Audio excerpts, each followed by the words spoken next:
was really very frightening. We had very little information. It was still considered to be the gay plague. People still needed and will always need information. The information environment was extraordinarily different. No email to facilitate communication among each other. No internet to go on to. The library was a place that people could come regardless of their background and feel safe asking the questions that they maybe couldn't even ask their own doctor. We wanted people to feel welcome and safe. Part of why that mattered is because in a world in which nobody knows anything, often the person living with HIV would know more than their doctor, could be more up to date than their doctor.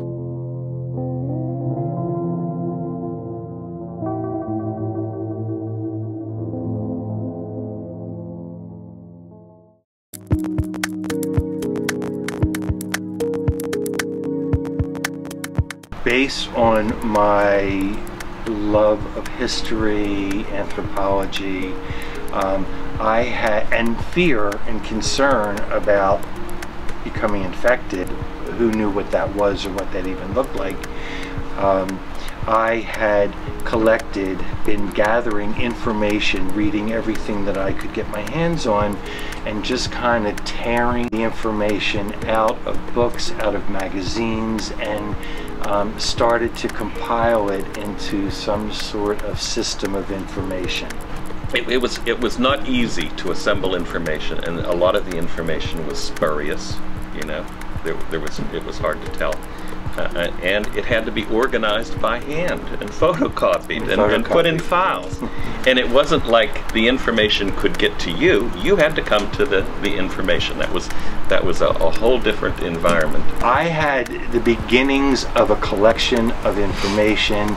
We had documented the need for information from a group of people who were really vulnerable and dying off quicker than we knew what to make of it. And John Hunt got me to John Cunningham, and John Cunningham then worked his magic and put together a group of people, and the rest is kind of how the AIDS Library was born. Well, it wouldn't have existed if that group of people had not decided that it needed to exist. I remember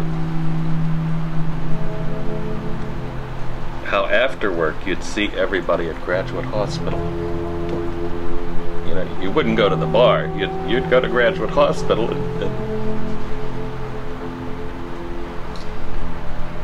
Yes. Yes, and this was at a time when your food, your meal tray was put on the floor outside your door, or it was put on the floor and kicked in. It was very painful.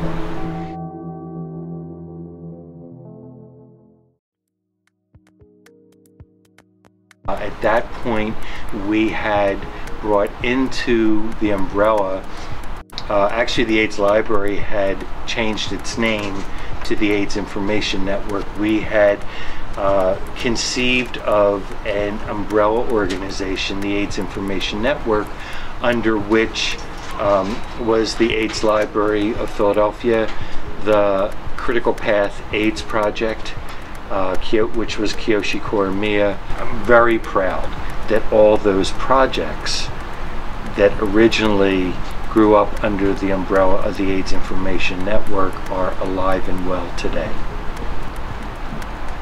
The rest is history.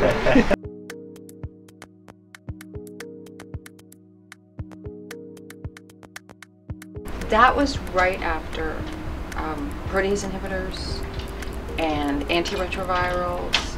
Well, not right after, but they had started to make an impact on the lives of people with HIV.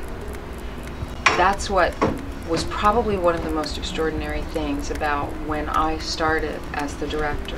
It meant that suddenly people had a future. which they had not thought that they would have before.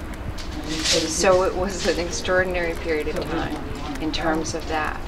The library was providing the same kind of services that it had always provided, which was unbiased information in a range of things, not just around the drugs, but still people were very, very concerned about transmission, and had all of those myths about HIV transmission were still prevalent then. The idea that, you know, if you were a heterosexual man, you could never get HIV. Those myths, they still existed. That women didn't get HIV. That it was a disease only of drug users. It was a disease only of homosexual men. Those myths existed. Philadelphia Fight was a research institution, and had always been a research institution, and an institution around education for people with HIV. So with the library's resources, the education could expand, and we were able to enrich them with our resources and our knowledge and our approach towards information. So we inherited the AIDS library in the late 1990s, and by then, there really were some challenges that the library faced in maintaining relevance. I mean, there were a number of things that were happening. Around then was also the time when the National Library of Medicine first decided to make Medline. First, in the 90s, they made the AIDS line free. So the need for people to come to the AIDS library and look something up in a scientific journal for people who actually had access at home was becoming less and less and less. But at the same time, the epidemic was shifting in Philadelphia as every place else. And the people who were increasingly affected by the epidemic, who were the more disenfranchised people who had in effect been denied an education, people who wouldn't have the resources to get a computer at home, and people who needed assistance, started to be the people who wanted to be able to utilize the AIDS library. And they were able to bring to the table this extraordinary population, especially through Project Teach, who really needed the resources of the library and who the resources of the library could serve. Well, let me just step back and talk about the volunteers, because the volunteers of the library have always been their strength. And that was before we merged with Philadelphia Fight and after we merged with Philadelphia Fight. You know, just caring individuals who stepped forward. So I think one of the great strengths of the AIDS library is the staff that works there now. Juliet Fink is our education director, and you know, Juliet has just been wonderful, just wonderful. I think that Ben Remsen is probably the person who the users coming in have found to be the most approachable and the most helpful ever in the, like, I don't know, 13 or 14 years that the library's been at Fight. And Allie, I mean, you know, it's like you can't say enough about Allie. I mean, Allie was working at the AIDS library at the point at which Fight took it over. So, you know, Allie is just really sort of the strength and the heart and soul of the AIDS library. Just want to congratulate them for 25 years of being there for not just for people with HIV, for poor people, for people of color, for anybody that feel comfortable, they could come here and get the help.